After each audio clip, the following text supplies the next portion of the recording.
Ya, Assalamualaikum warahmatullahi wabarakatuh. Kembali lagi bersama saya Ahmad Fauzi ya. Nah, pada kesempatan kali ini ya, saya akan meneruskan video yang kemarin atau video yang sebelumnya tentang present tense. Jika kemarin kita membahas tentang pola kalimatnya, maka sekarang kita akan membahas lebih jauh lagi, yaitu kepada fungsi-fungsinya ya, kepada fungsi-fungsinya. Baik. Tapi sebelum kita menginjak kepada fungsinya, ada hal yang perlu kita ketahui, bahwasanya kalimat present tense ini terbagi menjadi dua. Yang pertama, ada yang namanya kalimat verbal.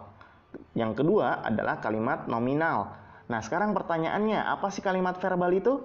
Nah, kalimat verbal adalah kalimat yang dia menggunakan kata verb atau kata kerja berbentuk aksi. Contohnya itu misalkan I read a book. Read itu aksi bukan? Aksi tentu saja karena dia menggunakan tenaga untuk membaca ya, dan kita bisa lihat secara langsung ya kegiatannya ya. Yang itu yang dinamakan dengan kalimat verbal. Kemudian kalimat yang kedua adalah kalimat nominal atau linking verb. Ya, kenapa dikatakan linking verb? Karena di sini verbnya itu bukan kegiatan, melainkan penjembatan antara subjek dengan objek. Contoh misalkan, I am a doctor. I am a doctor. Di situ ada nggak kegiatannya? Tentu saja nggak ada kan. Yang ada cuman kata am. Ya. Nah, am di situ sebagai linking verb. Ya. Jadi cara mudahnya adalah si M ini penjembatan antara I dengan doctor. Yang mana M ini adalah sebagai verb yang dia menjelaskan hubungan antara I dengan the doctor. Who is the doctor? The doctor is I. Who is I? I is a doctor. Nah, seperti itu. Itu namanya linking verb ya. Jadi menggunakan nominal bukan verbal. Nah, kemudian sekarang menginjak kepada fungsi-fungsi dari kalimat present tense ya. Fungsi kalimat dari present tense ini ada 6. Yang pertama adalah menunjukkan general fact. Apa sih general fact itu? General fact adalah fakta umum, yang artinya fakta ini tidak bisa dibantah oleh siapapun dan siapapun sepakat. Contoh misalkan, the sun rises in the east. The sun rises in the east ya. Yang artinya apa? Yang artinya matahari terbit di bagian timur. Ada enggak yang beranggapan bahwasanya itu adalah bagian barat? Tentu saja enggak. Nah, itu dinamakan dengan general fact. Nah, kemudian yang kedua ya, ini menunjukkan kebiasaan.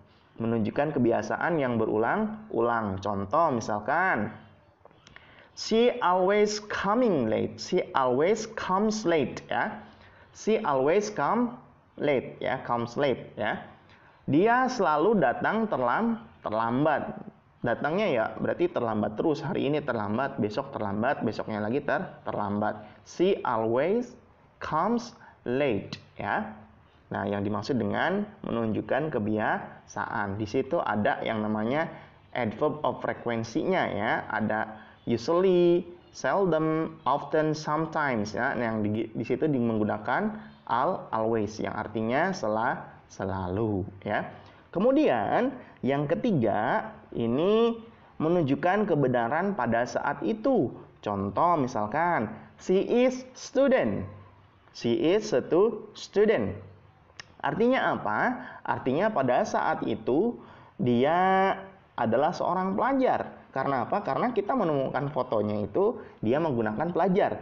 Nah, pertanyaannya kemudian, pada saat ini benar nggak? Nah, belum tentu. Tapi pada saat itu benar karena buktinya sudah ada. Nah, itu yang dimaksud dengan kebenaran pada saat itu ya. Nah, kemudian yang keempat ini menyatakan jadwal ya, tahu jadwal kan? Nah, jadwal kegiatan. Contoh misalkan, my class begins next week ya. My class begins next week. Kelas saya dimulai minggu depan. My class begins next week ya. Kemudian yang kelima ini menunjukkan perintah. Contoh misalkan clean your room, ya, clean your rooms, bersihkan ruanganmu. Kemudian contoh yang lainnya misalkan do your homework, ya. Please, ya. Silakan kerjakan PR-mu, ya. Nah, kemudian kalimat yang terakhir atau fungsi yang terakhir, ya, ini menyatakan larangan, ya. Contoh misalkan don't waste your time, ya, don't waste your time. Yang artinya apa? Jangan menghambur-hamburkan waktumu, ya. Nah, seperti itu fungsinya, ya. Saya ulangi lagi. Fungsi yang pertama adalah general fact atau kalimat fakta umum. Kedua, menunjukkan kebiasaan. Ketiga, kebenaran pada saat itu. Keempat, jadwal, ya. Kelima, perintah. Keenam, menyatakan larangan. Dan itu adalah fungsi-fungsi dari present tense. Oke, sekian saja video dari saya, ya. Semoga bermanfaat dan selamat belajar dan tetap sehat di rumah aja.